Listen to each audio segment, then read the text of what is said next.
Terima kasih Anda masih bersama kami. Bagi Anda baru saja bergabung, kami hadirkan kembali 3 berita utama hari ini.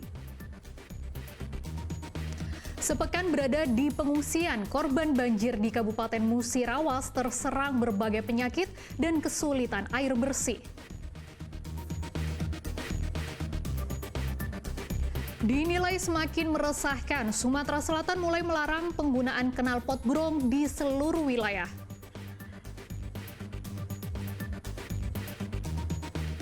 Jangan ditiru, aksi nekat emak-emak mengendarai sepeda motor berboncengan 7 orang melintas di Jembatan Ampera.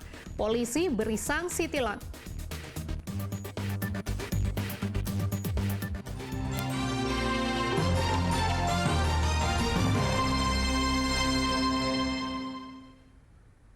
Sejumlah pihak di Sumatera Selatan mendeklarasikan bebas knalpot brong serta akan mendidik tegas penggunanya dengan ancaman pidana. Polisi juga meminta pelaku usaha variasi sepeda motor untuk mulai menghentikan produksi atau menjual knalpot brong.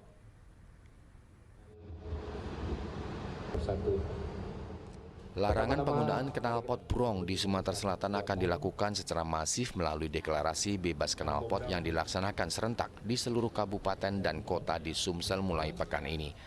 Langkah ini dilakukan karena penggunaan knalpot brong atau racing semakin marak dan menimbulkan dampak negatif seperti mengganggu kenyamanan pengendara lain, polisi udara, serta pelanggaran lalu lintas. Deklarasi ini dilengkapi dengan penindakan tegas oleh polisi yang mengacu pada Undang-Undang Lalu Lintas mengenai kebisingan dengan ancaman pidana 1 bulan penjara dan denda Rp250.000. Pelaku usaha variasi sepeda motor juga diminta menghentikan produksi atau menjual knalpot brong tersebut. Dirlantas Polda Sumsel menyatakan standar desibel knalpot sepeda motor adalah 70 untuk kubikasi 80 cc, sedangkan 83 pada kubikasi 175 cc. Dalam 2 pekan terakhir, polisi sudah menyita 400 unit knalpot brong dari penindakan langsung oleh petugas. Bengkel atau mungkin pengusaha-pengusaha variasi kendaraan untuk tidak menggunakan knalpot yang tidak sesuai dengan apa yang tadi kami sampaikan. Di situ sesuai dengan Permen 56/2009 tentang lingkungan hidup, di situ diatur tentang bagaimana desibel 80 cc kubikasi kendaraan, di situ desibelnya diatur sebanyak 70 desibel. Kemudian ya. Apakah langkah konkretnya, apakah ke depan mungkin kita kan tahu knalpot brong ini dijual bebas ya di pasar. Makanya saya sampaikan tadi pada saat sambutan saya, kita juga harus menindaknya tidak hanya hilirnya saja. Hulunya juga, makanya kami undang juga dari Perindap, kita undang juga lingkungan hidup, kita undang juga dealer, kita undang juga tadi pengusaha daripada variasi. Nah, kemudian dengan sosialisasi, mungkin nanti ada batasan juga yang dasarnya melalui pemerintah provinsi, mungkin akan mengambil tindakan apakah itu mencabut izin, apa dan lain-lain, nanti kita lihat ke depannya. Tapi dalam waktu dekat. Untuk menjaga kondusivitas selama masa kampanye di tahun ini, pelarangan knalpot brong juga diharapkan mampu mencegah masyarakat menggelar konvoi dengan menggeber knalpot brong semasa kampanye yang dapat memicu konflik antar warga. Deklarasi ini melibatkan sejumlah lembaga terkait yang juga akan memberikan imbauan atau sosialisasi kepada masyarakat. Muhammad Ardiansyah melaporkan dari Palembang. Aksi nekat emak-emak mengendarai sepeda motor dengan berboncengan 7 orang melintas di atas Jembatan Ampera terekam kamera warga. Semua penumpang juga tidak mengenakan helm, sementara 3 diantaranya merupakan anak di bawah umur. Sebuah video warga merekam aksi nekat emak-emak mengendarai sepeda motor dengan berboncengan 7 orang melintas di atas Jembatan Ampera, Kota Palembang. Ironisnya, 3 orang penumpang merupakan anak di bawah umur. Tanpa memikirkan keselamatan, semua penumpang tersebut tak ada satupun yang mengenakan helm. Menyikapi kejadian ini, Satuan Lalu Lintas Polrestabes Palembang langsung mengamankan para pelaku beserta kendaraan yang ada di dalam video tersebut pada Sabtu siang pekan lalu. Kepada polisi, pelaku mengaku terburu-buru setelah menerima berita duka adanya keluarga mereka yang meninggal dunia di Rumah Sakit AK Gani Palembang. Karena aksi emak-emak ini dinilai berbahaya, polisi pun tetap memberikan sanksi berupa tilang. Adanya beberapa ibu-ibu yang mengendarai kendaraan bermotor dengan tidak wajar. Alhamdulillah hari ini kami berhasil mengamankan ibu-ibu tersebut lengkap dengan beberapa orang sesuai dengan di video tersebut. Hasil kami amankan di Satlantas Polrestabes Palembang. Sudah beberapa kegiatan yang kami laksanakan, antara lain kami melaksanakan kegiatan edukasi. Edukasi ini sangat penting untuk menghindari yang bersangkutan untuk mengulangi lagi perbuatannya. Selain dengan edukasi, kami juga beri dengan tindakan hukum yaitu berupa tilang. Ada beberapa pasal yang kami sangkakan kepada yang bersangkutan. Motor ditahan, Bang? Ya, motornya ditahan. Alasannya apa itu, Bang?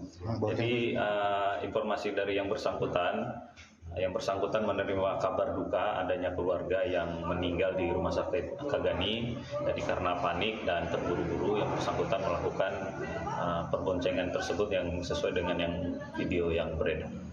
Selain memberikan sanksi tilang, polisi juga melakukan pembinaan kepada para pelaku agar kejadian serupa tidak terulang lagi. Sepeda motor yang ditilang baru bisa diambil kembali setelah pemiliknya menjalani sidang di Pengadilan Negeri Palembang. Dedi Irwansyah melaporkan dari Kota Palembang. Kantor Desa Mulya Jaya, Kabupaten Ogan Komering Ilir sempat mencuri perhatian masyarakat luas karena keunikannya. Kantor kepala desa dengan arsitek modern itu dibangun dengan biaya 1,6 miliar rupiah dari hasil swadaya masyarakat.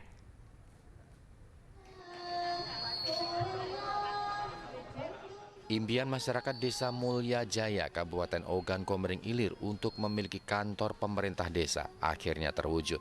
Kini kantor desa di desa ini sudah megah berdiri. Kantor dengan arsitektur modern ini berdiri di atas lahan seluas 25 kali 20 meter. Kantor desa ini pun dilengkapi dengan berbagai fasilitas seperti ruang pelayanan masyarakat, ruang arsip, dan ruang perangkat desa. Kantor desa ini sempat mencuri perhatian warga karena biaya pembangunannya yang fantastis, yaitu sebesar 1,6 miliar rupiah. Namun pihak desa mengklaim biaya pembangunan kantor desa tidak menggunakan anggaran negara ataupun dana desa. Menurut Kepala Desa Mulya Jaya, kantor desa ini dibangun dari hasil swadaya masyarakat setempat.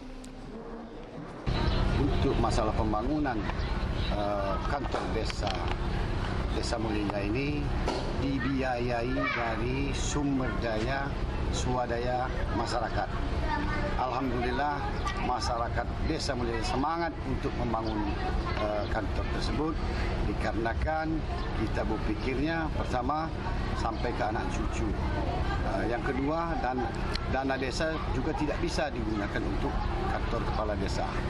Dan biaya tersebut hampir memakan biaya 1,6 miliar.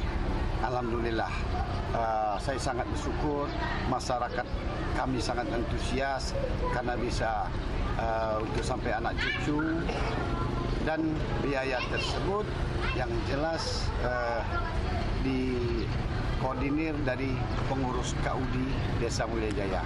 Kami bersinergi untuk membangun desa. Jadi sebetulnya kepala desa tidak bisa bekerja sendiri. Dia didukung oleh aparatur desa dan masyarakat. Jadi kantor KDS ini tidak akan terwujud tanpa dukungan dan kerjasama dari semua masyarakat yang memiliki kesadaran bahwa mereka membutuhkan satu kantor kepala desa.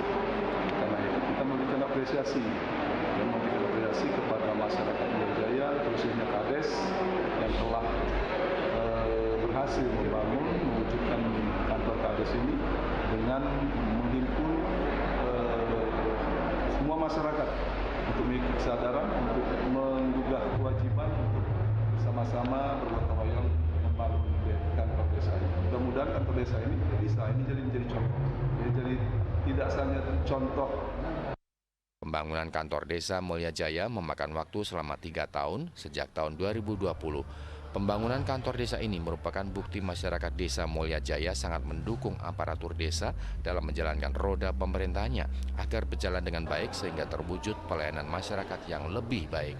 Dedi Irwansyah melaporkan dari Kabupaten Ogan Komering Ilir.